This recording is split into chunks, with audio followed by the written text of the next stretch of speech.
Sophia Martinez stood at gate 47, her weathered duffel bag slung over her shoulder, exhaustion etched across her face. 3 months in the remote Pacific had left her sun-kissed skin darker, her hair streaked with salt, and her clothes decidedly rumpled. The business-class ticket in her hand felt foreign after months of sleeping on research vessels. "Excuse me, Miss Rachel Kim," the gate agent looked up with barely concealed disdain. "I'm going to need to see some additional identification." Sophia's brow furrowed. "Additional identification? I have my passport and boarding pass right here." Rachel's eyes swept over Sophia's appearance dismissively.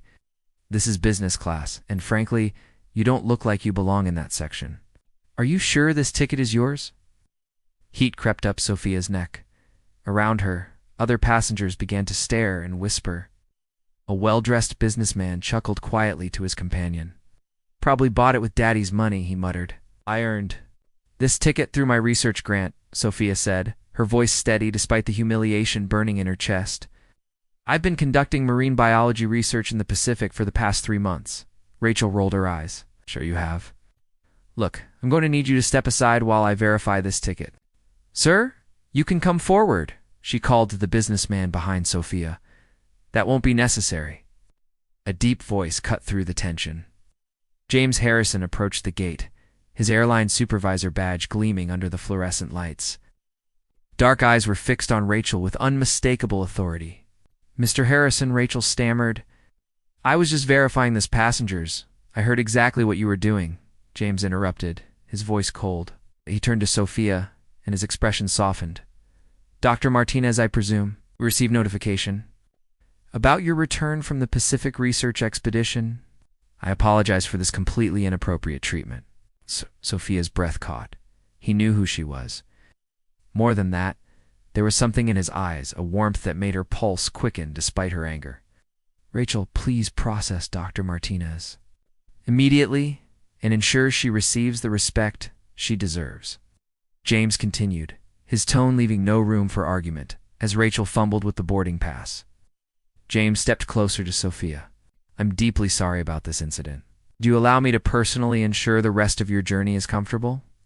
Sophia found herself looking into his eyes, noticing how they seemed to shift from brown to amber in the light. That's not necessary. I just want to get home, please," James said, his hand briefly touching her arm. Contact sent an unexpected jolt through her. "Let me make this right." Something in his sincerity made her nod. "'Kay," as they walked toward the boarding tunnel, Sophia was acutely aware of James beside her. His presence was commanding, yet gentle, and she found herself stealing glances at his profile. The humiliation from moments before was fading, replaced by a fluttering in her stomach she hadn't felt in years. "Dr. Martinez," James said, as they reached the aircraft door, "I hope you'll give me the chance to show you that not everyone in this industry lacks respect for remarkable people." The way he said remarkable made Sophia's cheeks warm. Whatever was happening between them, she was suddenly very grateful for that terrible interaction at the gate. "This must be a mistake," Sophia said, staring at the first-class seat that James was indicating. The leather was cream-colored and plush, with enough space to stretch out completely. "No mistake?" James smiled, and Sophia noticed how it transformed his entire face. "Consider it a sincere apology from the airline. You've been upgraded to our premium suite." Sophia sank into the seat, immediately feeling the stress of the last few hours melting away. "This is ... incredible. Thank you. Can I get you anything to drink before takeoff?" James asked, lingering beside her seat longer than necessary. "Just water, please." Sophia tucked a strand of hair behind her ear, suddenly self-conscious about her appearance as James returned with her water, their fingers brushed as he handed her the glass. The contact lingered a moment longer than necessary, and Sophia felt that same electric jolt from before. "So marine biology," James said, settling into the seat across from her. "What kind of research were you doing in the Pacific?" Sophia's eyes lit up. "Coral reef restoration. We've been developing new techniques to help damaged reefs recover from bleaching events." Well, it's my passion." The way she spoke about her work captivated James, her whole face animated, and he found himself leaning forward, drawn to her enthusiasm. "That sounds incredibly important," he said genuinely. And challenging. It is, Sophia agreed. Living on a research vessel for months, diving in all kinds of conditions, dealing with equipment failures, double quotes, she laughed. Not exactly glamorous. Hence the reception I got at the gate. James felt another wave of anger at Rachel's treatment. You're clearly dedicated to something that matters. It's more impressive than any designer outfit. Their conversation was interrupted by Captain David Reynolds making his pre-flight announcement. As the plane began to taxi, Sophia gripped the armrests. James noticed immediately. Nervous flyer? He asked gently. After months on boats, I'd forgotten how much I disliked takeoff. Sophia admitted without thinking. James reached over and placed his hand over hers. It's okay. Focus on my voice. Sophia turned to look at him, and suddenly the rumble of the engines faded. His hand was warm and steady, and his eyes were fixed on hers, with an intensity that made her breath catch. Tell me more about your research, James said softly as the plane lifted off. Sophia found herself opening up in ways she rarely did. She told him about the frustrations of grant applications, the joy of discovering new species, the loneliness of being one of the few women in her field. James listened with genuine interest, asking thoughtful questions. As the flight progressed, their conversation grew more personal. James shared his own challenges in the airline industry, his dreams of traveling to the places he helped others reach. Sophia found herself laughing at his stories, and James was mesmerized by the sound. You have an incredible laugh, he said. During a moment of quiet, Sophia felt heat rise in her cheeks. Thank you, I mean it. It lights up everything around you. The air between them seemed to thicken with unspoken attraction. Sophia was acutely aware of how close they were sitting, how James's eyes seemed to trace her features. When turbulence hit and she instinctively reached for him, he caught her hand and held it firmly. I've got you, he murmured, and Sophia believed him completely. As the plane flew through the night sky, Sophia realized that what had started as the worst travel experience of her life was quickly becoming something she never wanted to end. The peaceful atmosphere shattered when Captain Reynolds' voice crackled over the intercom, tense and urgent. Ladies and gentlemen, we have a medical emergency on board. We'll be making an immediate landing in Denver. Sophia felt the plane banking sharply, and James's hand tightened on hers. Through the first-class cabin, she could hear commotion from the back of the aircraft. I need to check on the situation, James said, starting to rise. Wait, Sophia caught his arm. I might be able to help? I have medical training it's required for remote research expeditions. James's eyes widened. Are you sure? Absolutely. They made their way to the back of the plane where a crowd had gathered. On the floor, a middle-aged man was unconscious, his face pale and sweaty. Dr. Nina Walsh, the aircraft's medical officer, was kneeling beside him, looking concerned. Pulse is weak and irregular, Nina said, looking up as James and Sophia approached. I think he's having a heart attack, but we're still 20 minutes from Denver. Sophia knelt beside the man, her training taking over. Do you have an AED on board? Yes, but Nina began. Get it? Sophia said firmly, already checking the man's airway and breathing. Her hands moved with practiced efficiency, and James watched in amazement as she transformed from the woman he'd been flirting with into a skilled medical professional. What's his name? Sophia asked a distraught woman who was presumably his wife. Frank? Frank Johnson? Is he going to be okay? Sophia looked up at her with compassion. I'm going to do everything I can for him. Frank, can you hear me? The man's eyes fluttered open briefly. Sophia leaned closer, speaking calmly to him while monitoring his pulse. When the AED arrived, she quickly attached the pads with Nina's help.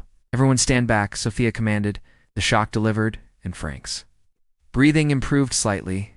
That was perfectly done, Nina said, impressed. Are you a doctor? Marine biologist with wilderness medical training? Sophia replied, not taking her eyes off Frank. But I've dealt with my share of emergencies at sea. James felt a surge of admiration watching Sophia work. Her calm competence under pressure was extraordinary. When Frank's wife broke down crying, Sophia immediately moved to comfort her while continuing to monitor his vital signs. "He's stable for now," Sophia told the woman. "We're going to get him to a hospital very soon." As the plane descended toward Denver, Sophia stayed with Frank, talking to him quietly and keeping him conscious. James coordinated with the ground crew, ensuring paramedics would be waiting. "You saved his life," James said softly as they watched. "The paramedics take Frank off the plane." Sophia shook her head. "We all worked together. That's what mattered." "No," James said, turning to face her fully. "You took charge when it mattered most. You were incredible." The intensity in his voice made Sophia's breath catch. They were standing close in the empty cabin, and the adrenaline from the emergency had heightened everything between them. "James," she whispered, and he stepped closer. "I know we just met," he said, his voice rough. "I can't stop thinking about you. The way you handled that situation, the way you care about your work, the way you make me feel when you look at me like that, ... Sophia's heart raced. "Like what?" "Like I'm the only person in the world." Before she could respond, he cupped her, face gently in his hands. "May I kiss you?" Sophia's answer was to close the distance between them. When their lips met, it was with all the pent-up attraction and emotion of the day. The kiss was tender at first, then deeper as Sophia's arms wound around his neck. They broke apart breathless, foreheads touching. "This is crazy," Sophia whispered. "Completely crazy," James agreed, his thumb tracing her cheek. "And I don't care." The Denver airport was buzzing with activity as passengers were rebooked on different flights. Sophia and James sat in the first-class lounge, the intensity of their earlier kiss still lingering between them. "Dr. Martinez." An elderly man approached their table, his face lighting up with recognition. "It is you. Professor Marcus Thompson, from the University of Miami. We met at the marine biology conference last year." Sophia stood, smiling warmly. "Professor Thompson? What a surprise." Marcus beamed. "I've been following your work on coral restoration. Absolutely groundbreaking. Your paper on symbiotic algae reintroduction has revolutionized our understanding of reef recovery." James watched, the interaction with growing amazement. The way Professor Thompson spoke about Sophia's work, the respect in his voice, it was clear she wasn't just any marine biologist. "You're too kind," Sophia said modestly. "The research is still in its early stages." "Early stages?" Marcus laughed. "My dear, you're being published in Nature next month. Your discovery could save coral reefs worldwide. You're being far too modest." After Professor Thompson left, James stared at Sophia in wonder. "Nature. That's one of the most prestigious scientific journals in the world?" Sophia blushed. "It's just one paper." "Just one paper that could change everything," James said, shaking his head. "No wonder you were so calm during the emergency. You're used to high-pressure situations." 3 months at sea will do that to you," Sophia said, but she was pleased. By his admiration, their conversation was interrupted by an announcement about their rebooked flight. As they walked toward the new gate, James took Sophia's hand naturally, and she intertwined their fingers. "I have a confession," James said as they waited to board. "When I first saw you at the gate, before I knew who you were, I was attracted to you, but now, knowing what you've accomplished, what you're passionate about, ... I'm in awe of you." Sophia stopped walking and turned to face him. "James, I need you to know something. I've never felt this way about anyone before. I've been so focused on my career, on my research, that I've never let anyone get close." "And now?" James asked, his voice hopeful. "Now I can't imagine getting on this plane without you," Sophia admitted. The boarding call interrupted them, but as they settled into their seats on the new flight, the air between them crackled with possibility. "What happens when we land?" Sophia asked quietly. "I don't know," James said honestly, "but I know I don't want this to end." Sophia leaned against his shoulder. "Neither do I." As the plane took off, James wrapped his arm around her, and Sophia felt more at peace than she had in months. Whatever complications lay ahead, she knew that meeting James had changed everything. "Tell me about your life outside of coral reefs," James said, his fingers playing with her hair.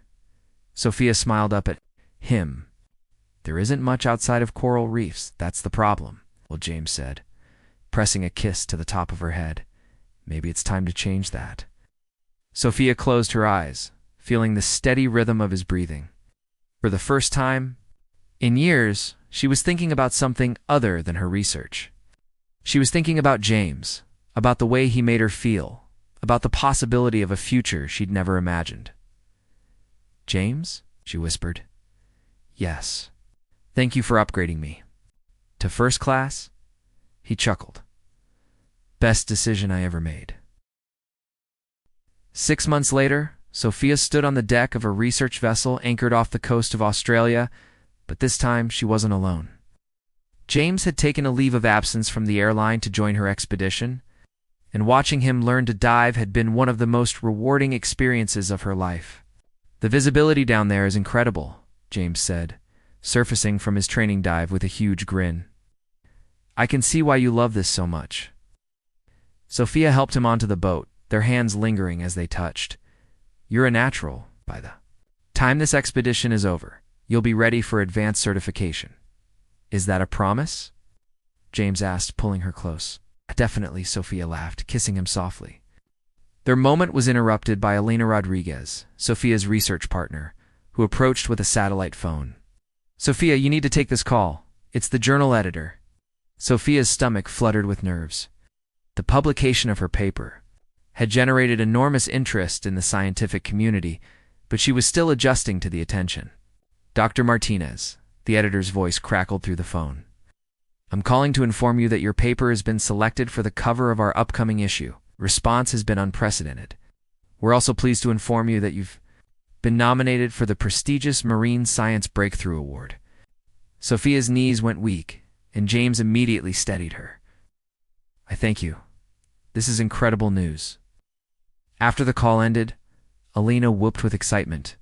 Sophia, do you realize what this means? You're going to be the youngest person ever to receive that award. James swept Sophia into his arms, spinning her around. I'm so proud of you, he said, setting her down and cupping her face. You're going to change the world. We're going to change the world, Sophia corrected, her eyes shining. I couldn't have done this without you supporting me. That evening, as they sat on the deck watching the sunset paint the ocean in shades of gold and pink, Sophia reflected on how much her life had changed since that humiliating incident at the airport gate. Do you ever think about what would have happened if Rachel had been nicer to me that day? Sophia asked, leaning against James's chest. Never, James said immediately, because then I might not have noticed you, and that would have been the greatest tragedy of my life. Sophia turned in his arms to face him. I love you, James Harrison. Love you too, Doctor. Sophia Martinez, he replied, kissing her forehead. I can't wait to see what adventures we'll have together.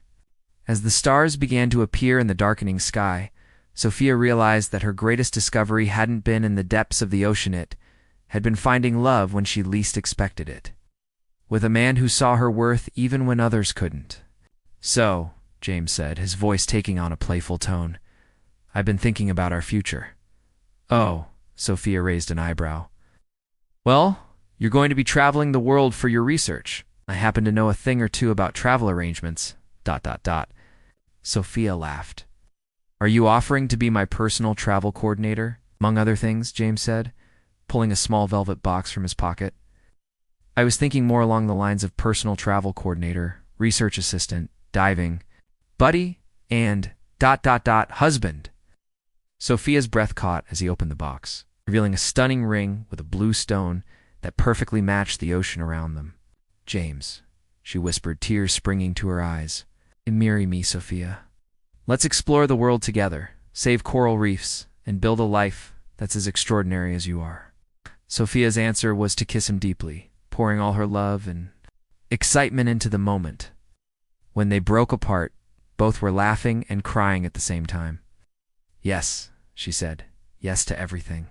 As James slipped the ring onto her finger, Sophia knew that their greatest adventure was just beginning.